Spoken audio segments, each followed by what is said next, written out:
Not every player in the NBA can back up their trash talk. Over the years, we've seen players like Devin Booker get themselves into trouble with their mouths. Then, we've also seen legends like Steph Curry who just let their game do the talking.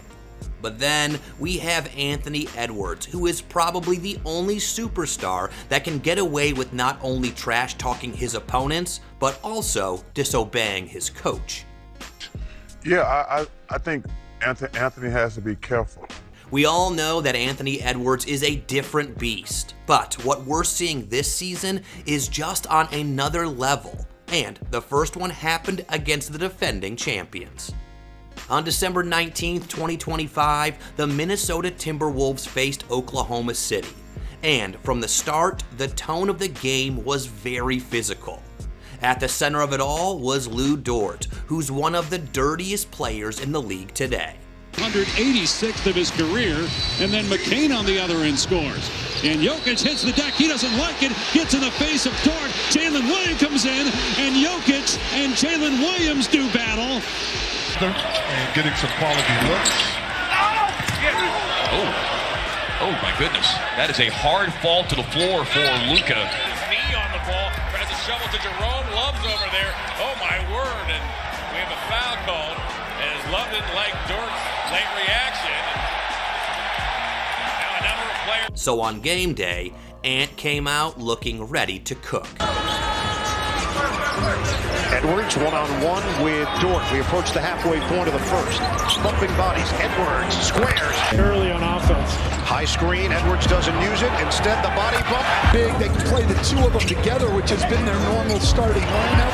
Go! Edwards ended the game with 26 points, 12 rebounds, 3 assists, 3 steals, and 2 blocks.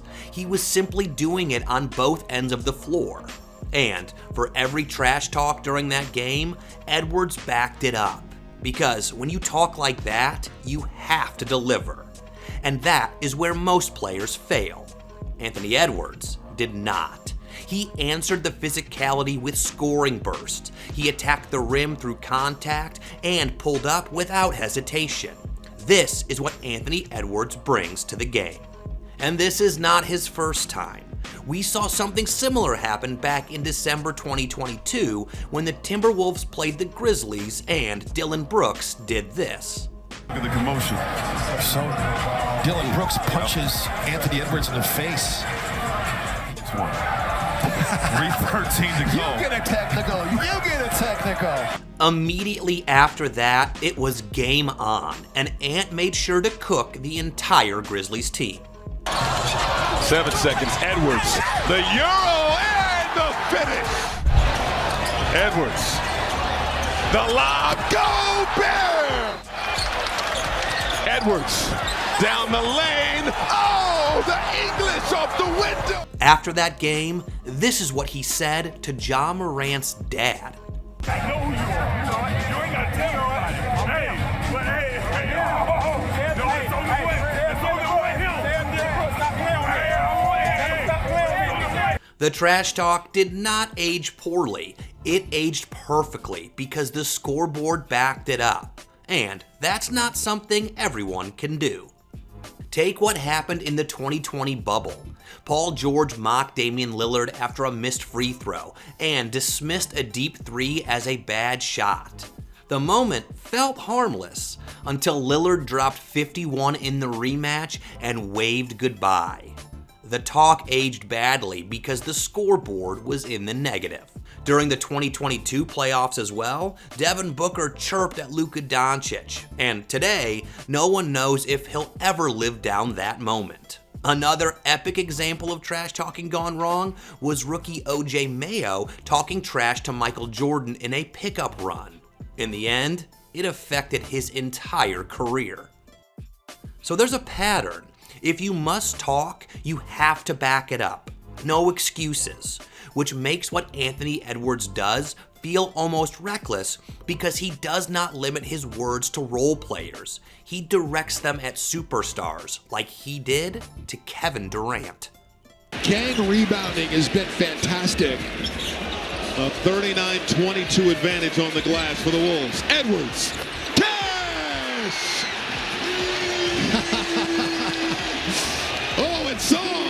and gentlemen. Oh, yeah, baby. That smile is important because it shows something most players do not have: comfort inside confrontation. When Edwards gets into his zone talking that trash, he locks in and delivers. Most superstars understand that trash talk is a gamble. That is why they stay quiet and let the box score speak. Anthony Edwards flips the formula. He lets his mouth speak first and then forces the box score to agree with him. But what happens when your coach sees you taking bad shots, tells you to pass the ball, but then you double down? This happened in a tight game against the Los Angeles Clippers. Anthony Edwards missed a shot. On the sideline, Coach Chris Finch yelled at him to pass the ball. But on the very next possession, Edwards did the exact opposite. When asked about it after the game, here's what he said. You know, he told me to pass the ball tonight, and I should have passed it, but I shot it instead, and it went in. So, you know, the basketball guys was on my side tonight. You had a better chance of winning if I shoot it. What's your coach want to go? Me and my coach got the best relationship ever. So, I mean, he'd be right most of the time.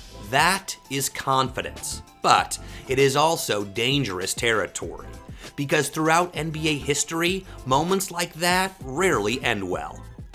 We saw DeMarcus Cousins battle with authority in Sacramento, which only led to years of instability and eventual movement. Rajon Rondo's tension with Rick Carlisle in Dallas led to a quick exit. Andre Blatch refused to check into a game, and it damaged his standing with the organization. Shaq O'Neal was known for getting into clashes with teammates and coaches, and when asked about it, this is what he said. It's one word that must play a factor. It's respect. They come respectfully. We come respectfully. It doesn't matter what's said as long as the job gets done. Then he went further. I like playing with a guy like that. Kobe was like that. D-Wade was like that. Penny Hardaway was like that. You need that guy that says, hey man, I'm taking the last shot. I don't care what nobody says. But again, as long as it's respectfully, it doesn't matter. But even Shaq added a little warning. Got out of hand one time. I was disrespectful. Oh, I'm all ears. I was disrespectful one time, and the next day I woke up in Phoenix. That line is a reminder of what can happen when a player gets overconfident. You see, most superstars would get corrected for that moment, some would get fined, while others would quietly get shopped. A superstar defying the coach can handicap the management, as Chuck said. Because Anthony's a great player, but if Anthony's not going to listen to the coach, he kind of handicaps the coach. Because the other players are watching, like, you let Anthony do stuff. You can't talk to me. I did the same thing Anthony did. But at this point, everybody already knows that Anthony Edwards crossed the line. But why does he get away with it? Over the NBA's history, most players who talk as much as Edwards does eventually get humbled. Most players who challenge a coach publicly eventually get corrected. The league has a way of restoring order. So, why not here? Well, the first reason is production. When a player backs up his words with wins, the tone of the conversation changes. Trash talk feels like leadership when it ends in victory. Defiance feels like confidence when the shot goes in. Edwards is not empty noise. He is an all-star level engine who has already pushed Minnesota deep into the playoffs. Winning gives personality cover. The second reason is that his fire does not fracture the locker room. It energizes it. There is a difference between rebellion and belief. When Edwards says he should take the last shot, it does not feel like he's undermining the team. It feels like he is taking responsibility for the outcome. The third reason is timing. He is young. He is ascending. He represents the future of the franchise. Organizations are far more patient with a 20-something superstar who is still climbing than they are with a veteran whose edge feels like ego. But there is also something else at play. Anthony Edwards brings back an edge that the modern league often tries to smooth out. He talks, he stares, he waves goodbye, he challenges defenders physically and verbally. It feels closer to an older era where stars wore emotion openly.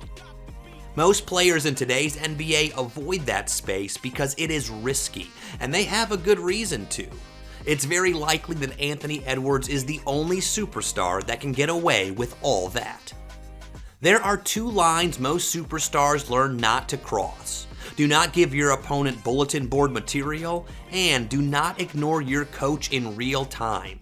Anthony Edwards crossed both. He let physical play from Oklahoma City ignite him, and then turned that anger into a takeover, and he backed it up. Then, in a separate moment, he ignored his coach's instruction, drilled the dagger, and stood on it without apology. History says that combination usually ends in embarrassment or punishment. Instead, it ended in praise. Why? Because Edwards is producing wins, and he's doing it on both ends of the floor.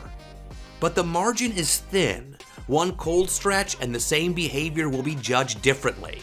For now, he is the exception. And if you want to see another superstar who does what no one else can, watch Steph Curry is the only superstar who is guarded like this next.